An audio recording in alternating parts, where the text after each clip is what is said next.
Okay. So T induces linear action on the holomorphic n forms on X, and also C star acts as scaling, the n forms is scaling. So in this case, we have a L square action acting on the endomorphism of the action on X0 minus Kx, this holomorphic action of minus Kx. So this gives rise to a family of operators, because each this L square has a L square, and each y belongs to there, give rise to these operators. So these operators is going to play important role for us. And we define a beta, which is a character on this L square, which takes value 0 on the core. And this one on the Euler operator. The Euler operator is the scaling operator coming from scaling. So this is important operator beta. Now each section of x naught minus k is taken for as a Laurent polynomial. So it has a base of Laurent monomials, which is important base x mu k, and in the x naught xt coordinate on t. So for polynomiality, this is actually just a complication of 4 c star sigma t plus 1. So we have a Laurent extension in terms of x naught. Okay, and the Peter integral on family of Cardiac Harmonic surface is X satisfies the following important PDE system holomorphic differential equations. So it satisfies this box operator operating on the Peter equals 0, and the box operator is defined the following way. It's equal to this, where the L's are integral vectors such as summation I, L, I, mu, I comes from the big vector, and summation I, L, I equals 0. So this defines the last family of holomorphic differential operators, partial differential operators, satisfied here. And then you have this other equation that comes from the action of the following, C star. So this system is called a PKC hydrogeometric system, which was introduced by three people and led by Gabon. So a theorem of PKC says that this solution is actually finite dimensional. And but this system, unfortunately, is not complete. There are always more solutions than the Peter integrals. So given the Peter integral, we know that it's solved this system equation, but there are more equations than more solutions than this system. So we have to find a way to pick up the Peter solutions, Peter integrals out of the solutions. It's not complete. So we are interested in how to understand this Peter out of this thing. So there are not too many examples that we can do, even in the case of hydrocephalus in a flat variety. So we shall discuss about the problems in understand how to calculate this things. So it's better understood for toy, but not so much for shallow cases. So about 10 years ago, Wang and I, and then later we have students and some postdocs working on this. So we introduced which we call topological system. So the situation is this. So this is more shallow than point manifolds now. So we take projective manifold, and we have a complex algebraic group acting on this manifold. So we have a group action, and we take a equivariant based on C lie bundle on X. So I take a lie bundle which defines the embedding for me. So X has a projective manifold in lie bundle, but we want it to be equivariant under the group C. And we look at the spatial sections of the lie bundle and take its view, and we call V. So we start with the sections itself. Now given the embedding X into projective V, this divides the equivariant map, because we assume L is equivariant under the group action, and G S on X, and so this would be a nice equivariant map. And given this embedding, we have an ideal of the functions dividing image of X, because image of X is a algebraic variety itself, so the ideal of the functions dividing it. So this L is important. And then of course we have a natural synthetic pairing between V and V star in the standard way. DV star is a ring of polynomial dependent operators dividing on V star. So we have a ring of polynomial dependent operators on V star. So these are the locations I hope you can remember. So first of all, there is a line under L, which is time ample, dividing embedding value into CV. And then associated to this embedding, we have an ideal of equations dividing by X, and this becomes an important ideal. And then we use the DV star, the ring of polynomial dependent operators on V star. Okay, so what do we do is, let's just give you some examples. So this is a simple case, it's P2, X is P2, and group G is TSL3 acting on X. And line bundle is O3. So V star is now symmetric product of C3, so X not of L. And this gives you a shared embedding of X into projective by V. And so the embedding is explicit, is given by here. So this is a phi that we discussed before. L phi is the one that we discussed earlier, the quadratic ideal generated by the Ramanujan polynomials coming by understanding this embedding, of shared embedding. Okay. And DV star will distribute the Y algebra acting on V. So AI is the coordinate that we choose in V.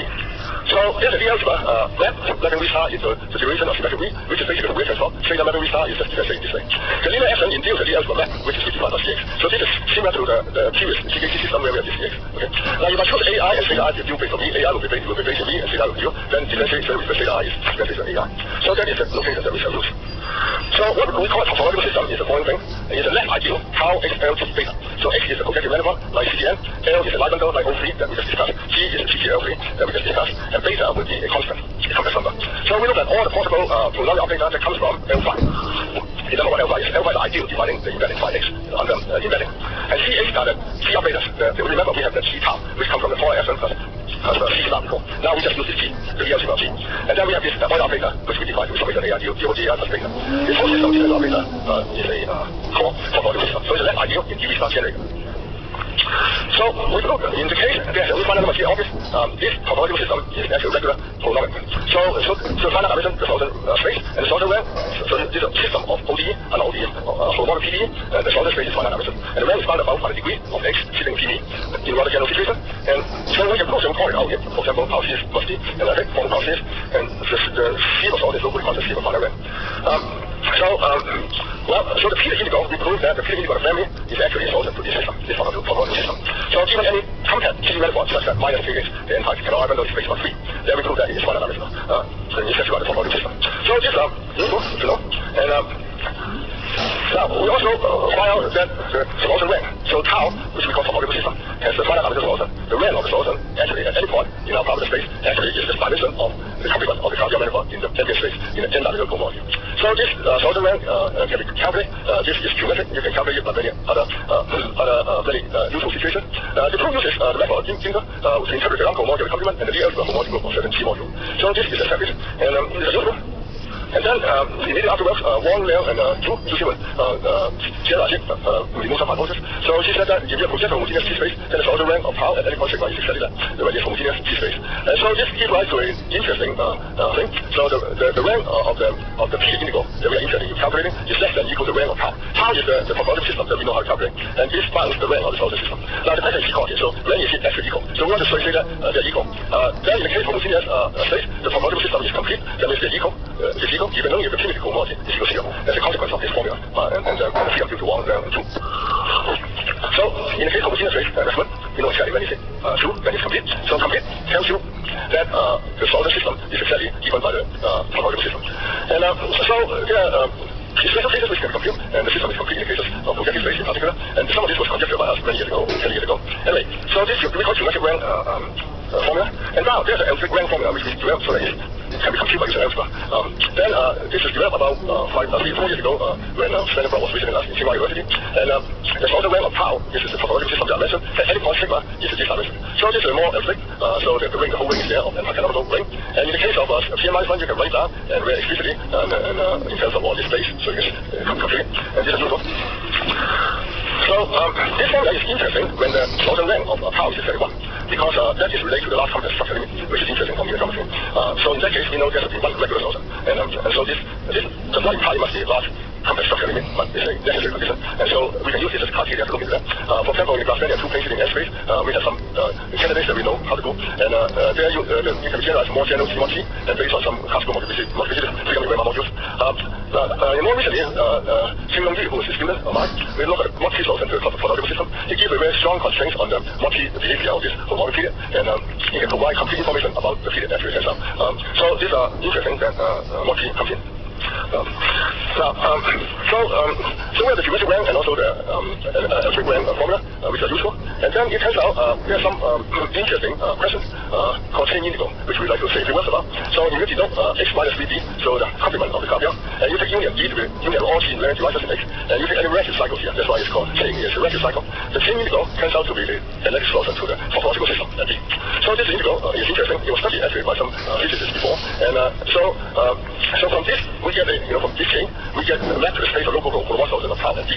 So this gives rise to an interesting class of subjects that we are interested in. Turns out we have proved that if X is a smooth point variety and take G to be the point that has X with open dense object, then the chain integral map is actually isomorphism.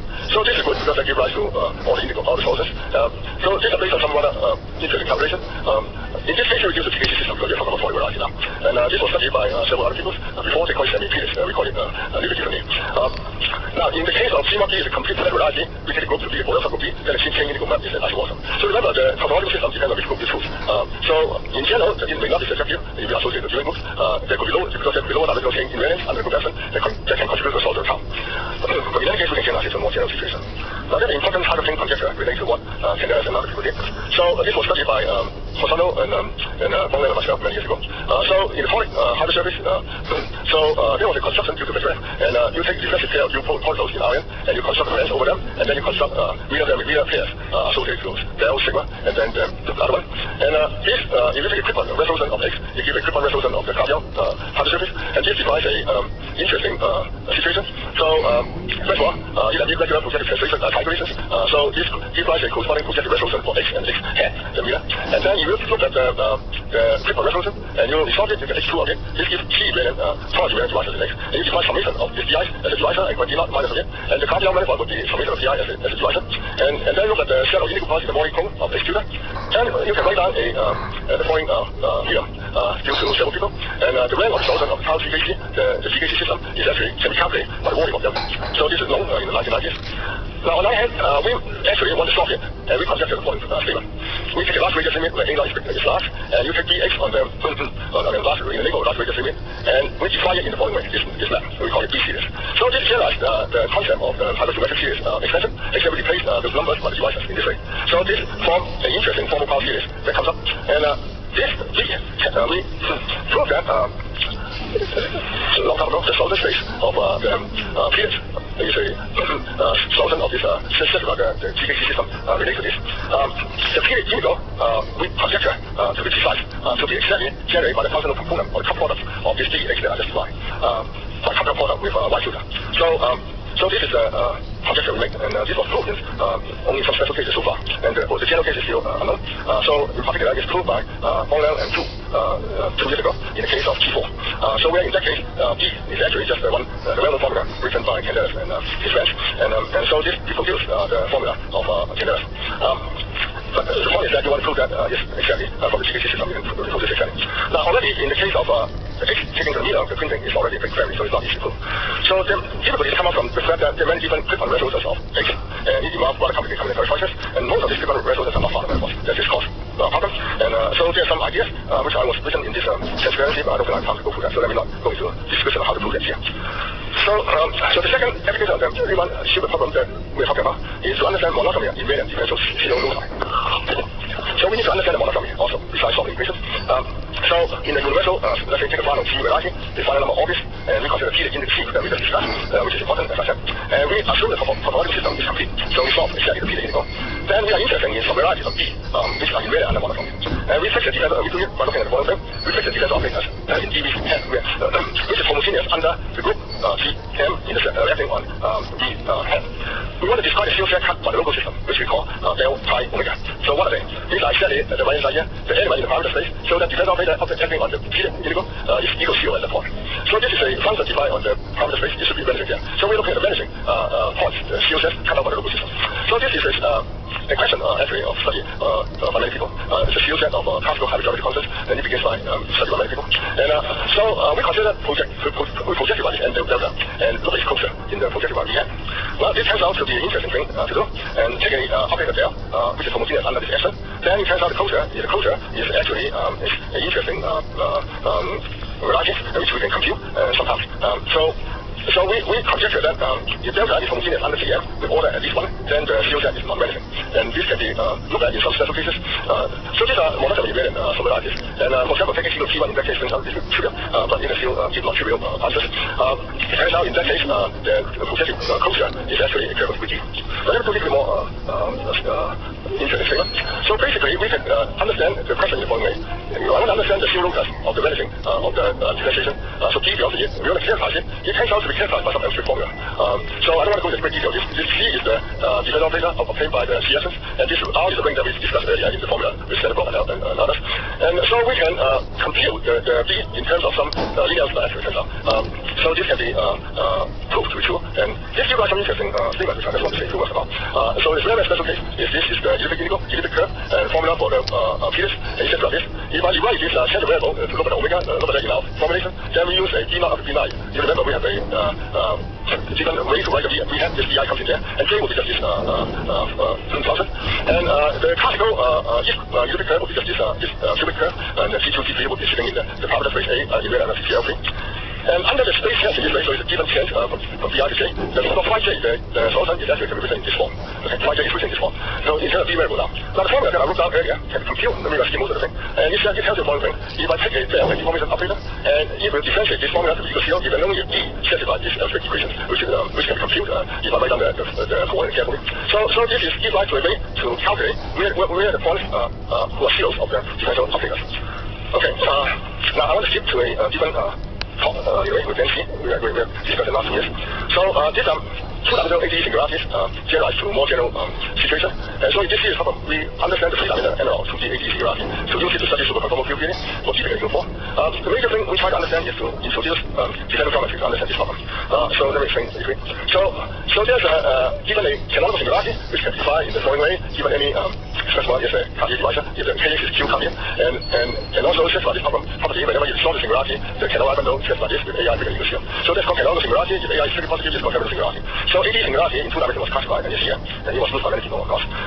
So there are some standard properties known to free parameters, and so we have the index R, that we discussed earlier, and this index U1 requires rational correspondence singularity, and there exists partial resolution so that it holds, and now the index 1 parallel singularity is classified by the following the CGD singularities here, where F is the standard AD singularity.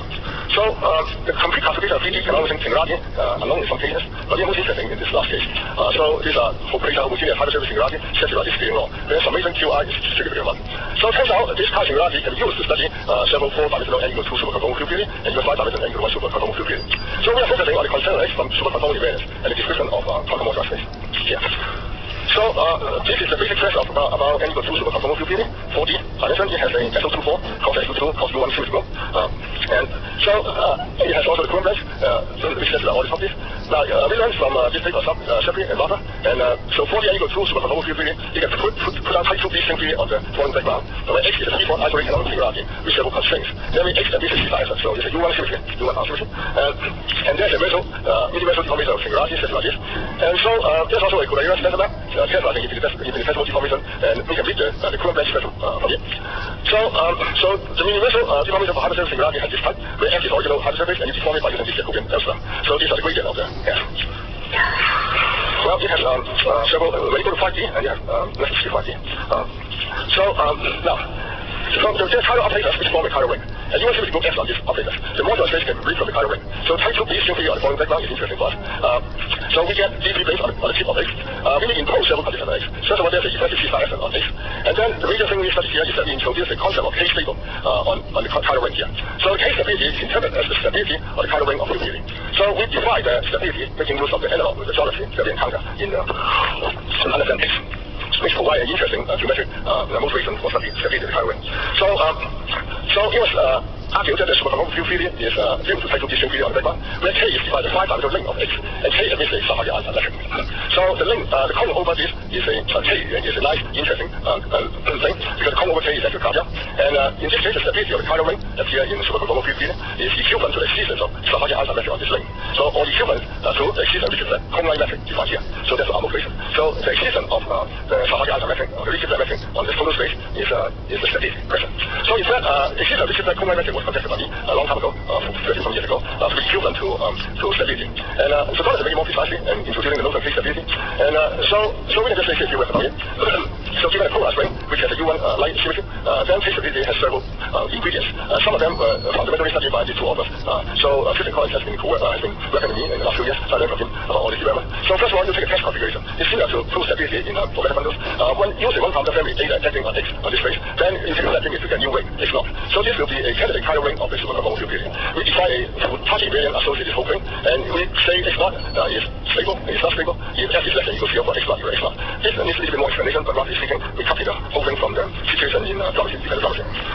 So the test configuration has one more symmetrical generated by theta. The Fibonacci invariant turns out to be defined the following way. We calculate the Hilbert series of X, which is the symmetrical theta. So X alpha, X alpha, theta alpha, is a subspace of y ring of X. So X is a singularity, you can define a y ring for it. So we have charge alpha under the symmetry theta. So this defines the power series, and A naught theta is inverse proportional to the tri-central charge K. So you write T to the exponent minus S, so S is log minus log T, and this A naught theta turns out to be inverse proportional to the central charge. And it turns out this was studied also by, about 12 years ago, by James Hart and Martin. James Hart was my postdoc at the time. So the true U1 symmetry and the central charge can be computed by minimizing A naught. There we maximize the central charge, so here you minimize A naught.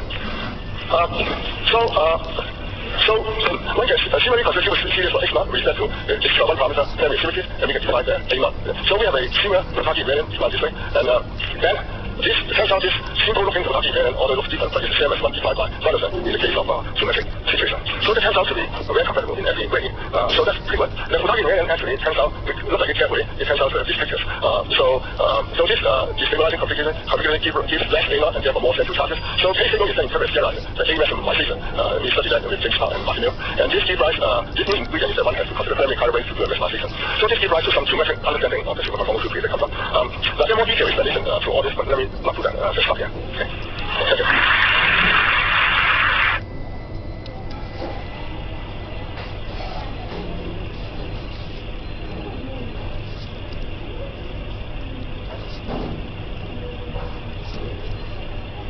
Very much. I especially want to thank the organizers for inviting me. I feel very great. Maybe I was great to accept. I'm almost of a serious thing, and so I have been working on topological field theory and sometimes, of course, string theory is part of that for a long time, but I have never given a talk to this sort of audience. So what I hope to do is really have a talk also late, which is in two stages, in two parts.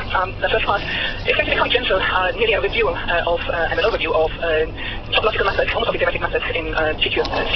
And then the second part I want to talk about something quite recent, and if you by then have lost me, that would be a good time to come back because I will start again. Okay, so part one. Topological field theory, I want to set up the sort of the situation I'm talking about. So it's very simple. This is a definition that up here is we look at the cobordism category. I call it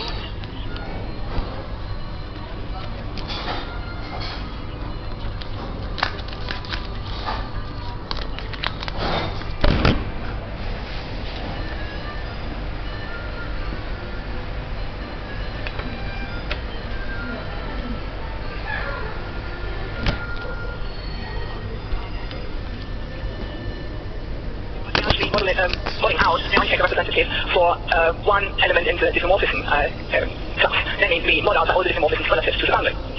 Brewing is given gives us the composition, and so we have here very simple if it is M0 and you have a cobordism to M1 and another cobordism from M1 to M0, then of course the composition is signified as union together. Okay, so then the topological D-dimensional topological field theory is simply a functor of this cobordism category to the category of vector spaces, and of course there are some extra conditions. The cobordism category has disjoint union, so that disjoint union is supposed to go to tensor product in vector spaces. And here's the whole theorem that should be quite familiar. If you have a two-dimensional TFT, then all such things are in one-to-one correspondence to finite-dimensional commutative Frobenius algebras, and the correspondence is simply given by a TFT-S corresponds to what evaluates on the circle. Okay. And on this f of S1a, we have, of course, the multiplication. No, this is not working. The multiplication here is just given by terms of tans. No, I'm going wrong there. There you go. Multiplication is given by terms of tans. Inner product by the cylinder, and the next, the x surface is, of course, telling us that this inner product is non-degenerate. And because it's equivalent to the identity, and the topological field theory, those two things are topologically the same, so the cylinder is the identity functor, and so in particular our algebra A is higher dimensional. And of course there's a similar argument for commutativity, etc. That's something to keep in mind actually for later. In the meantime, I want to also look at a slightly different setup, namely for conformal field theory, so roughly at the same time. Rather than looking at topological field theories, you might want to remember a little bit about geomorphisms, and he defines this category of Riemann surfaces M, where the objects are just the one-dimensional manifolds or circles, and the morphisms again given by cobordisms, now though equipped with a conformal structure. So a cobordism here is a surface and thought of as a Riemann surface, with of course M0, boundary M0 and M1, and composition just given the same way by Brewing. And a conformal field theory is defined similarly. Only now, of course, we have, that's the important part here, the morphism spaces are Riemann surfaces, modular spaces of Riemann surfaces, so in particular they have naturally a topology, and one wants to think, carry that. Now this is actually quite a hard definition, in the sense that it's quite hard to find examples and books. So let me then get to introduce another notion. It's not quite historically correct the way I introduced it, but never mind.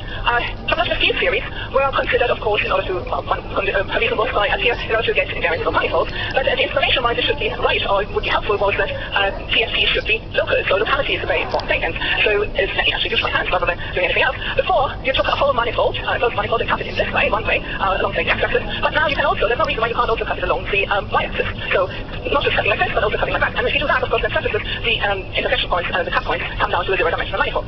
But in higher dimensions, you continue, and you can't see even further. So you get these blocks of manifolds, and really, it's a very simple way of thinking of a higher dimensional category. Namely, I want to think of this as giving you really a two-category, where I can glue not only along the x-axis, pushing things that way, but I also construct things along the y-axis. And indeed, in general, K-category is just something, really, it's not just a K-morphism, they have K different ways of doing things together, either in different directions, as you might think of it as being stuck together like a K-cube. So this is the inspiration, and we can find now, of course, the cobordism category, which has started with zero-dimensional manifolds, cobordism between those are one-dimensional, cobordism between those two-dimensional, and so on, up to dimension D. And that's the so-called extended cobordism category. And in order to define a GFT in this extended sense, we of course have to replace the vector space also by some sort of appropriate higher dimensional category. So VD here just stands for some, your favorite, default symmetric monoidal category. And the cobordism hypothesis of the setup was given by Stone, namely that such a functor should be determined up to weak equivalences by just what happens at a point. Okay? So zero-dimensional manifold is a point, and everything should be determined by what happens there. Okay, so here's the example you might have seen. If you just start with the zero plus one-dimensional theory, then you just have points and you have lines as coordinates, and indeed, to a point you have to associate the vector space D, and while the point comes in the oriented case comes with two decorations plus and minus, and so to the minus point you associate the D dash. And on those through these different coordinates, you have the E for the interval goes this way, E star for the interval goes the other way, you have the X version of our morphism, which should give us the identity, and V is clearly finite dimensional, and the circle indeed gives you a map from the C to C, then the empty manifold to the empty manifold, and will give us the dimension of V. So really, it's not very difficult, so I probably didn't do it carefully enough, it's not difficult to prove in this case that indeed V is determining V dash and everything else is determined by that. So clearly the Robertson hypothesis holds in this case. However, it was a conjecture for a long time, and it's quite hard, actually, to prove. Indeed, in the same way I've said it, it's not proved today, but it's proved in a more complicated way. So once again, if you can't solve a problem, sometimes making it harder or more complicated seems to be the way to go. So in this case, I'm going to introduce yet another cobordism category, which is more complicated, but that's actually more flexible and hence more amenable. So this is I call it enriched TRTs. So there's four, so we have the Archaea version and the Archaea version of the extended cobordism category, and this in some sense is the extended version of Friega's category, where the morphisms have now topology. That's the way I think about it. So I want to look at the enriched TRTs, and the objects are now D-1 dimensional embedded manifolds, and so M0, I think of it, well, I have to say one line, this axis is fixed, and then I take a point, and over that point I have infinite dimensional vector space, and in this infinite dimensional vector space I have an embedded M0, no parameter, an embedded M0, and similar, sometime later, at point B maybe I have M1, and again it's embedded in this hyperplane. And in between I have space for my cobordism to sit, this is my endpoints. So this cobordism is an embedded, well, it looks like a surface here, in general it will be a D-dimensional manifold with the right boundary conditions. That has the natural topology, and then I'm going to write down actually what it is more precisely.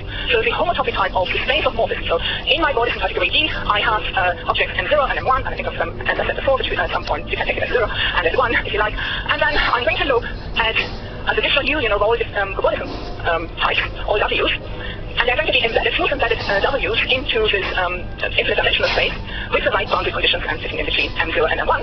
So now these are parameterized, but I have the free action of the diffeomorphism group of W on this, fixing the boundaries, and so I let it just act by precomposition on this embedding space, and so what I get is actually just a model for what we call the classifying space D is W, because the embedding space, even with the boundary conditions, is being constructible. That's the embedding okay. So basically there's so much space, if you like to think of it, there's always somewhere you can push your manifold, and it's a constructible thing.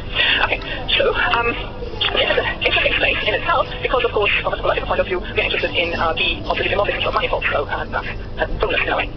Now, from this extended topological Bordism category, and I need to take the range Bordism category, I'll do that in a moment, we can now think of that going into some appropriate topological, indeed you probably want to call it an infinity V category, and Hopkins Lurie proves the cobordism hypothesis, so I should read out to mention Ayala and Petters's work, and I'm sure we'll hear more about it later on, giving another proof of this theorem.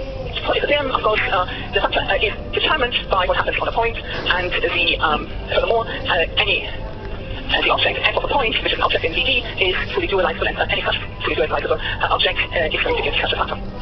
Okay, so now I have here, say, the simplest case, namely in the Saints version, and indeed generalizations, non-orientable, orientable spin, etc. Which leads me really to an aside. Tangential structures in this context are a little bit tricky, but worth thinking about. So what is a tangential structure? Let's recall that the n-dimensional vector spaces on a manifold W, or in any space, I one-to-one correspondence to the maximum W into DON. Or, if you like, another model of DON is, of course, the Rachmanian of n-planes in R infinity. And the correspondence is simply given by, well, a bundle E corresponds to the map theta E, and really I'm pulling back E, I want to think of it as a pullback of the canonical bundle over the Rachmanian under the map theta E. So, what is it? Tangential structure, the most general setting is, well, I take a vibration VON over VON, call it total space XN, and call the mass theta N. It's a fiber bundle, and theta N structure on my manifold WD, which might be different than ND, is actually a list of the tangent bundle map from W to VO, where E, well, sorry, it's the, I'm looking at the map to VON, the satisfying map for E, where E is actually the tangent bundle of W plus an appropriate dimension bundle together to N. Okay, so in the oriented case, I'm looking at the map SON in the VON, and in the Saints, of course, in the OEOJ. Super manifold into super Rachmanian. So in particular, we can see that SD is DON Saints whenever N is greater than D. Okay, so now this is the sort of the step which is the most crucial for the talk in some sense. we have these categories, and I have to say, when I first started this study 5 years ago, I was a postdoc of ground theory. I hadn't studied field theories at all, but I had studied K theory, and what you do in K theory is you don't study the category underlying, but you study actually an associated space, topological space, and this is really what I thought I tried in this case. So what is the classifying space of the category?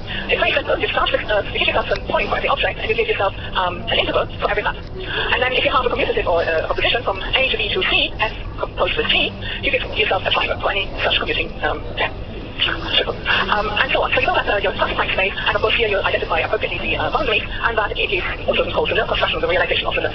In the case when the category is just a point with the G as its morphism, then you get what the classifying space DG. Now there are a couple of things to note in this construction. First of all, do you remember all of the category? Probably not. In this case, F, which is crucial at the top, the morphism F from A to D equals to an interval, which is fine. However, intervals can be reversed. If you go from A to B along that line, you can also go back. So you're actually homotopy inverting every morphism in your category by looking at the associated classifying space. That's important to remember. On the other hand, you might think that's bad news. Maybe it is. The good news is the classifying space function does remember a lot of the category. Namely, for example, if you have a monoidal category, then because product of categories goes to product of spaces, etc., you actually get a map of monoids, of spaces. And say if your classifying space is actually connected, then you get what's called a loop space. Invited as loop space. If the monoidal subspace is actually graded, then you get something that's called an E2 space, or if it is connected, then or group like then you get a double loop space.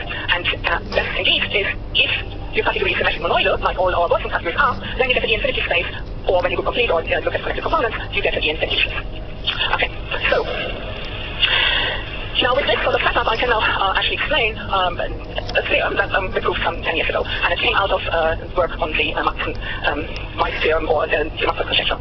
Okay, so we look at the coordinate category in dimension D, you take the classifying space, and you can determine precisely what this infinite loop space now is. It looks slightly horrifying, complicated letters, but let me concentrate on the right-hand side. It's not really so complicated.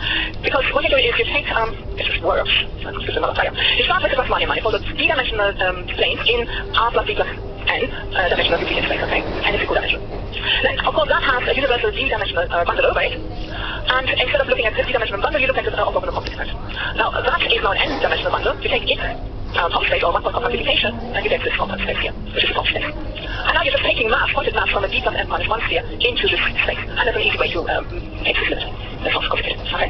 So that's really all of it, and I should have really written down the cohomology equations, for example, rationally, it's very easy to calculate. Basically, it comes down to the something polynomial function in the homotopy groups of, sorry, in the homology groups of three Riemannian manifolds, which we know. So it's very simple by Tom isomorphism theorem, I can prove the rational cohomology of this. So really, we actually do understand this, even though it looks a little bit complicated. We do understand this. Those used to Tom spaces, etc. I'm just noting here that the Tom class, the fundamental class is in negative dimension 1 minus d in this case. And of course, the way I stated it, I said it is for oriented cobordism theories, but you can have a similar theorem for any tangential structure as I defined it before, and it's a very similar formula where you replace now this complement of the universal bundle just by the pullback under that theta. So it's very similar. Okay, I want to give a slightly more general version of this, because we did talk about higher dimensional categories, and I did say, cobordism categories, rather than just cutting out in one direction, you can cut it in another direction, and in more and more the higher dimension. So if I do it k times, so if I look at the k category, or cobordism k category, or k fold category in our case, so I can have k dimensions, k cubes effectively, I can compose them in k dimensions, then I can look at the classifying space of this, and indeed, what I get is just a G loop of the one that I had before. G loop meaning, and this is a shift, you might have noticed there was a minus one before, because I've looked at the one category and now I have a minus k. So it's really quite simple again to understand, and this was a more example. Okay, so just to get more feeling for this, if I go all the way to the extended version, that means I start with zero manifolds, and of course I can have a zero-dimensional manifold and a one-dimensional, so this is just the one category, and I can take x classifying space and so on, but I clearly have these inclusions of higher and higher, so I can add the two-dimensional cobordism and I have three-dimensional cobordism, etc., all the way up to d and so on. And then I can take their classifying spaces, and interestingly, in this case, what I get is actually, I get a filtration of the classical Tom cobordism space, associated to Tom space. Now I'm starting out with the, this is the infinite loop space associated to suspension on fluor, I guess. And these are just the shifts that I've noted before, and in the French case, I just note here for later, I just get actually a constant filtration of this to the French cobordism category, which we know is the same as the stable homotopy theory. Okay, enough of this for now, we'll come back later on. Okay, so I just want to get a hint of how you might actually prove the theorem. Let's say it goes back to the first one, namely that the classifying space of the cobordism category, the simple one, gives you this infinite loop space, okay? So where's the geometry coming in, and why does it help that we looked at manifolds embedded in Rn, right? So remember, an element in our cobordism of our Moore systems, from the empty to the empty, is actually a closed d-dimensional manifold. Okay? That's represented here by the blue line. And it's contained in some neighborhood, represented by the gray bit, in Rd plus n. And then that, of course, the neighborhood of W I can identify with the normal bundle relative to this entity. So, given this element, the embedded W in Rd plus n, I now have to find a map from Sd plus n into the classified formula components of the Riemann. Right? So what do? I just use the calculus. I look at this picture, I send everything outside